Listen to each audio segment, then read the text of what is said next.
So ang ating pong pag-usapan ay amazing healing and miracle of God. Tama-tama ito. May prayer request dito sa atin ngayon sa mga pastors natin, buntis ang kanyang asawa, Pastor Stephen. No? Please pray, do pray for his wife, nagdadalang tao. Parang may problem And pangalan po ng bata ay kunin natin yung pangalan para ma-share din sa inyo, no? We all need to pray for this, no? Okay. Praise the Lord. Yeah. Sama-sama po natin ipanalangin. Yan. Kay unang asawa rin. Siyempre asawa niya ni Pastor Stephen. Yan. May magiging problema sa anak at ang kanyang baby Simon ang pangalan. Yan. Yung kanyang labor o kaya ay kung paano man alam kong excuse me, alam kong we really need to pray for this kasi malaga po ito, sama-sama tayong lahat. Well, ituloy ko po ang ating pagbati kay Janus, God bless you, Tuding Brocal at Ate Eva Minerva Robilios, at si Criza Celis, Lorena Rhea, more blessing po sa inyo lahat. So, meron po tayong tinitignan na amazing healing and miracle of God. Jeremiah 32 verse 27, ano sabi roon? Behold, I am the Lord, the God of all flesh. Is there anything too hard for me? Meron bang mahirap sa akin? Well, according sa Lord, siyempre wala, no? Chrissy Perez, thank you share agad Mark chapter 5 verse 25 to 29. Tingnan po natin itong mga nangyari sa Bible. Bakit mga naging amazing yung pagpapagaling ng Diyos at paggawa ng himala? Sabi in the crowd was a woman who had been suffering from chronic bleeding. 12 years dinudugo. At under the care ng doktor, na-spend niya na lahat ng kanyang pera. Naghirap no? Mahirap talaga yung may sakit Ninanakaw nito ang iyong pananalapi.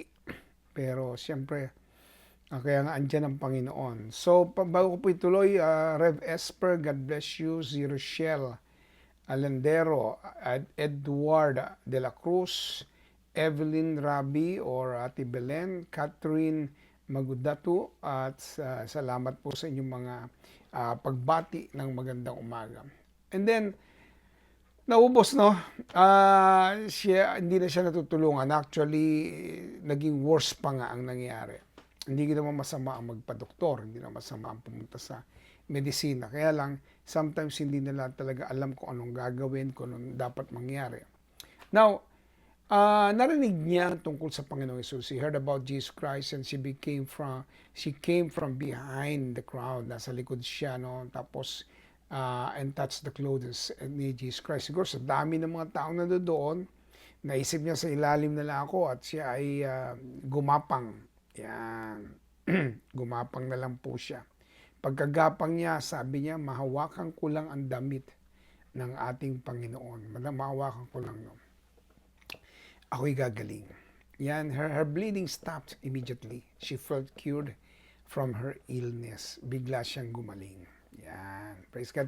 Bago po tayo mag-pray, pagbati po kay Pastor Bobby Parel Abat at kay Mary Ann Magalong, Meds Katibog, God bless you. Alice Barrias, God bless you, Meds. Ayan. Tayo po mag-pray. God, we thank you so much for your words. Be with us as we continue to know you more in a deeper and personal way. Let your name be exalted. In Jesus' name, Amen. Tulad na sinabi ka na, Jeremiah 37 verse 27, di ba? 32:27. Ang liwanag I am the God of all flesh. Ako ang Diyos ng lahat ng laman. Siya ang Diyos din ng mga doktor na yan. Kahit sabihin man nila o hindi, tanggapin man nila o hindi, ng kahit sino man, siya ang Diyos. Ang sabi yan. I'm the God of all flesh. Meron bang mahirap sa akin? Is there anything too hard for me? Of course, nothing. But we will see all of this, ito pong nangyari itong mga kaganapan sa mga taong ito. No? Pangalawa pong pangyayari, Matthew chapter 8 verse 5 to 13. When Jesus went to Capernaum, a Roman army officer came to beg in for help. Humingi ng tulong. Sabi ng officer, "Sir, my servant is lying at home, paralyzed and terrible pain." Oh, grabe. Sakit yan. Jesus said to him, "I'll come to heal him." Sige, puntahan ko, pagagalingin ko. And the officer responded, "Sir, I don't deserve to have you come into my house, but just give a command, and my servant will be healed. As you know, I'm in a chain of command, and have a soldiers." Meron din ako mga sundalo. At ako'y isang mataas na rangong sundalo. Sabi niya ganyan. Pag sinabi ko sa isa, "Go," and he goes. And another, "Come," and he comes. I tell my servant, "Do this," and he does. Yan. Kaya hindi mo na kailangan, Lord, sabihin mo lang. Yan. At bago po natin tuloy, si Eliza Ramos, God bless you. Elizabeth Cultura. Yan, dumadami na po tayo. Dumadami. No? Grabe. No? Jennifer Pastora, Jennifer Maglaway, yan, at si Miriam Catilo. God bless you po sa inyong lahat. Nakakatuwa naman ng Diyos. Nagdadatingan ta ating mga kapatiran. And then, tuloy po natin, Jesus was amazed. Na-amazed Jesus Christ. Kasi, ang tindi ng, when he heard this, he said, to those who were following him, "I can guarantee this truth, I haven't found faith as great as this anyone in Israel." Wala pa akong nakitang ganitong klaseng pananampalataya sa Israel. At sabi niya, "I can guarantee that many will come all over the world." Sabi niya, maraming galing sa iba't ibang bansa. "They will eat with Abraham, Isaac, and Jacob in the kingdom of heaven," dun sa langit. Kasama tayong kumakain, pero hindi tayo mga taga-Israel. "People will cry and be stream." Sabi, "and the citizens of the kingdom will be thrown outside into the darkness." Bakit kung kailan sumasama na, nasa gawain na ng Panginoon, ay hindi makakapasok, nasa kadiliman? People will cry and be extreme pain there. Nako, grabe. Jesus told the officer, "Go, what you believe will be done for you." And that moment, the servant was healed. Jesus cures Peter, even yung mother-in-law ni Peter, pinagaling din niya. Ayan, yan naman yung story sa Mark chapter 1 verse 29 to 34. Ang dami mga pinagaling ni Lord sa mga istorya natin, ano? At grabe yung kanyang ginawang pagpapagaling. Pero bago ko po ituloy, pagpapala para kay Maricel Leonardo, kay Michelle Abad, I love you my sweet daughter, at si Flor de Liza Lusanta, si Raquel Aquel Hendrano, at si Pastora Victoria Banawa, kay Hayla Diolaso, at si puro mga kasama. Salamat sa pag-share, Sister Miriam. Tuloy lang natin ang pagbabahagi, at kung maaari, madami tayong mabahaginan. Ito ang pangatlong istorya. Pangatlong istorya. Dami na natin istorya, no? Yung kanina, isang officer or sundalo, yan, mataas ang rango ng sundalo, ay pinakita niya na pwede pala i-command lang yung healing galing kay Lord. Nagulat si Lord, ang taas ng faith mo, grabe. So yung kanina rin, yung babae naman na tinatagasan ng dugo, pinagaling din. Mahipo lang yung damit, laylayan. Sa Mark chapter 2, verse 3 to 5, 4 men came to him carrying the paralyzed man. Since they could not bring him to Jesus because of the crowd, they made an opening in the roof over the place where Jesus was. Then they lowered the cot on which the paralyzed man was lying. When Jesus, sabi ito, no? When Jesus was lying, when Jesus was lying, their faith, he said to the man, "Friend, your sins are forgiven." Sabi nga, nakita niya. Tapos, nakita natin yung pangyayari. At bago ko po ituloy, ayan, pagbati muli kay Rolly Merhudo, ayan, si Ronnie Babia, Ayin, thank you rin sa pagtatanim, ha. Grabe. Nagtanim, nako, ibabalik ng Diyos sa ng maraming beses siksik-liglig at umaapaw. Ituloy po natin, Mark 1 to 12. Sabi niya, several later, just came to actually, ang nangyari po, balikan po natin yung kanina, yung apat na yun, sabi niya ganyan ng Bible, when Jesus saw their faith, nakita yung faith dun sa apat na nagbaba ng kanilang kaibigan. Tapos sinabi niya sa kanyang, sa kaibigan nila, pinatawad ka na ng Panginoon. Alam niyo, gumaling po yun. Grabe yung himala. Ito po, tuloy po natin. Mark chapter 2, verse 1 to 12 naman.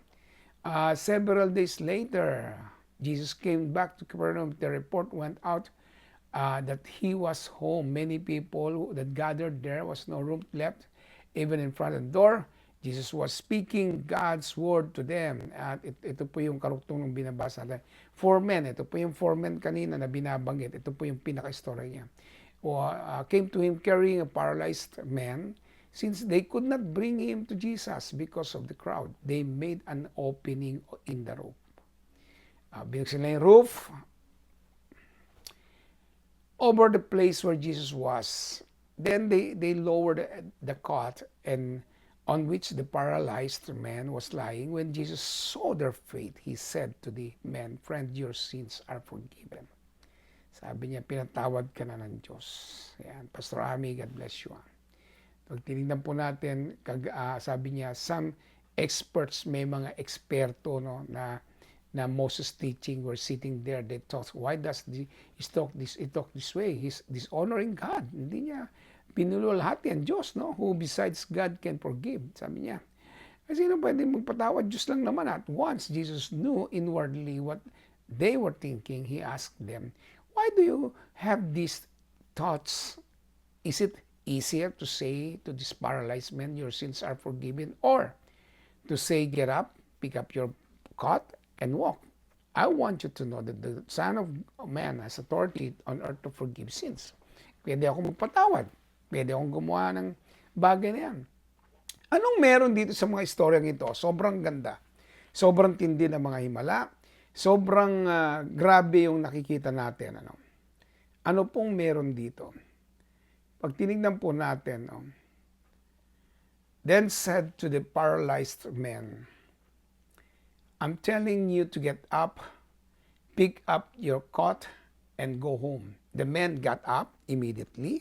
Sabi yan, biglang tumayo. And pick up the cot and go home. Sabi yan, and walked away while everyone watched. Everyone was amazed and praised God, saying, we have never seen anything like this. Yung kanilang pinagkakaguluhan na gusto lang erase na mali on the part of Jesus Christ, nawala na. Kasi biglang may kagalingan dumalo, at yung tao gumaling. No? What was the character of these 3 people? Itong 3 taong to. Sama na natin yung nauna, yung babaeng tinatagasan. Tapos yung sundalo, di ba? Yan. Isama na natin itong 3 lalaki naman na Yung mga yan po, isama natin. What was that character of these 3 people that makes the amazing miracle of healing possible? Yung miracle healing ng Diyos, paano naging posible? Ito po yan, ang dali-dali lang. Una, their faith and the object. Si Jesus po ang object of faith. Sabi ng babae, mahawakan niya lang yung laylayan, gagaling na siya. Sabi nung sundalo, sabihin mo lang. Hindi niya sinabing, utusan mo yung disipulo, siya magsabi. Pero kay Jesus lang, itong sabihin mo lang, Lord, banggitin mo lang. Siya'y gagaling. Sabi niya ganyan. At pagkatapos, ano pa yung mga kasunod na kanyang sinabi? Binanggit din niya, itong 4 na to, hinanap nila si Jesus, itong 4 na magkakaibigan, yung character po nitong 3 mga pangyayaring ito actually. Hinanap nila si Jesus, na makita nila, dun lang nila inilapit yung tao. Hindi po sa disipulo kung kani-kanino. Kasi ang object of faith nila is si Jesus. You know what? Jesus can heal you. I directly saying, Jesus can heal you. Pagagalingin ka ni Jesus.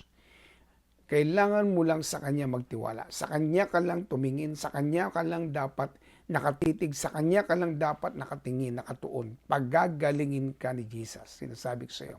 Kayang-kaya kang pagalingin ng Panginoon. At titinan po natin, patuloy po kung bago magpatuloy, si Eden, Propeta, thank you. Marilu Abril, thank you. No? Andre Manalo, at salamat sa pag-amen at hallelujah mo.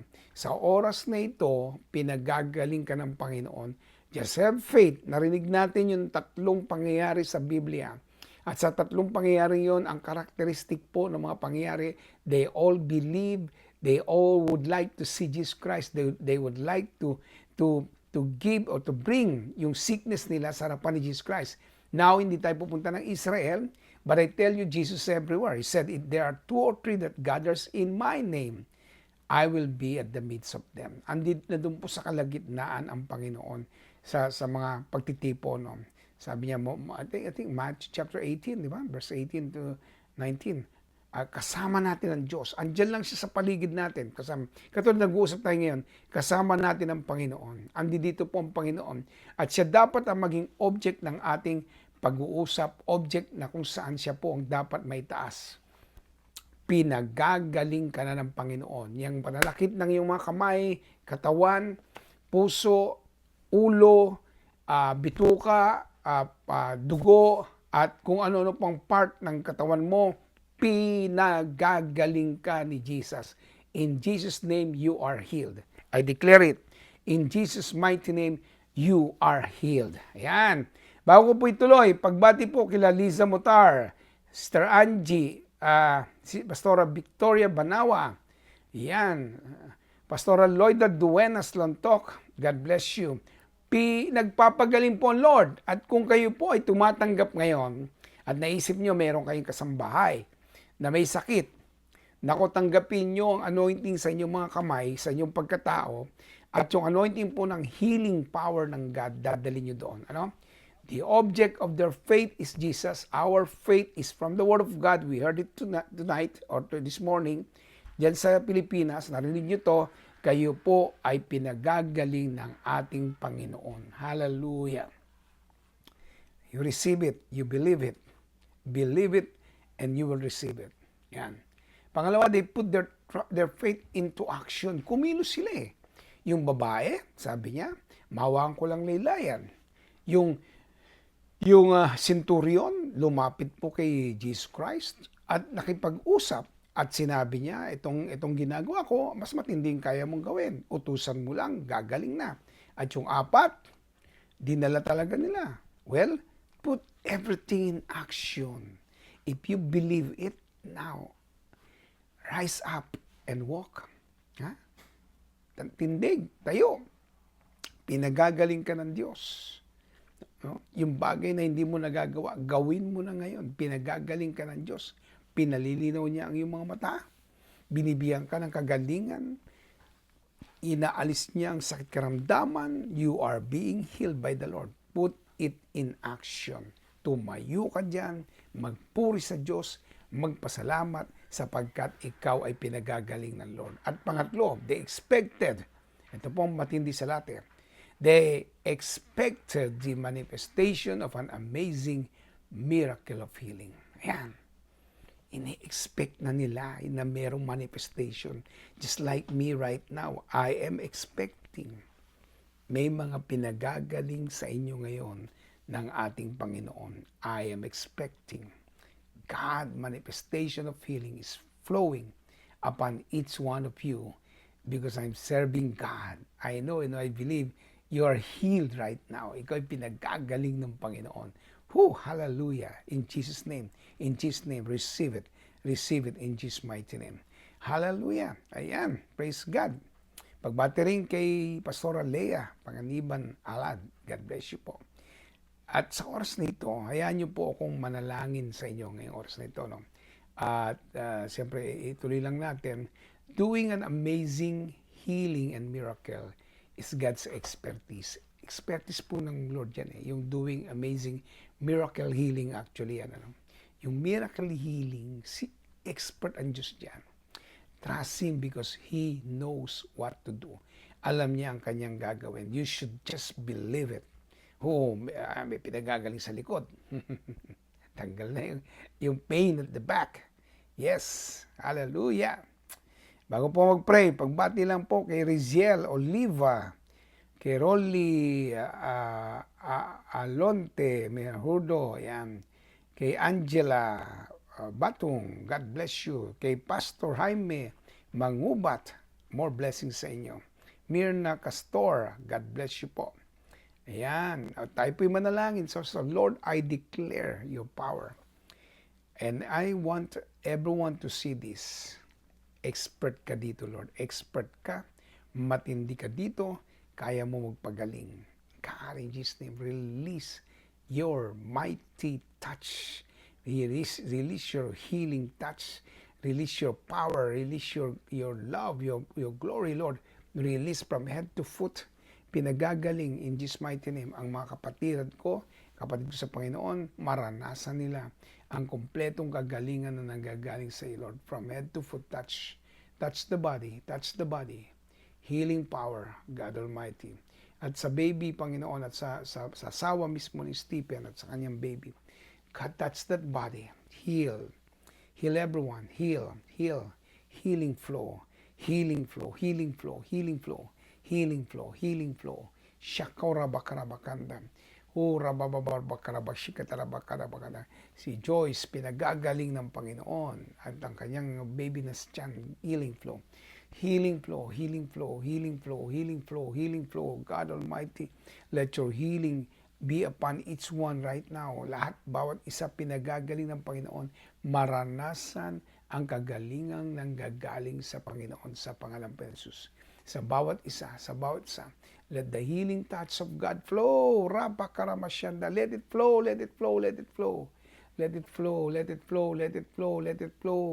Oh, rabababahandra bashikatalabakanda. Healing flow.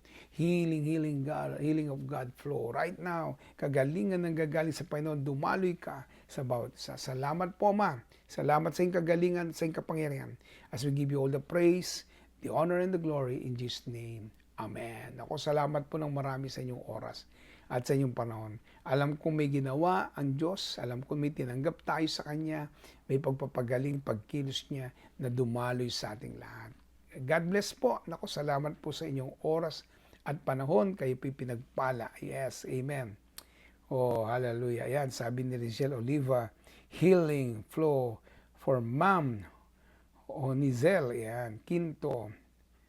Ayan. At si Donna Lial. Ayan. More blessing. Healing flow. Ayan. Praise God. God bless everyone. Ako si Lydia Antaran. Salamat. Ayan. Pagpalain po tayong lahat natin Panginoon. At tinanggap niyo po. Hallelujah. Ang kapangyarihan ng Diyos. We give you the glory, highest praise, O God. In Jesus' mighty name. Amen and amen. Woo! Hallelujah. Salamat po. Pagpalain po tayong lahat natin, Panginoon. Amen and amen.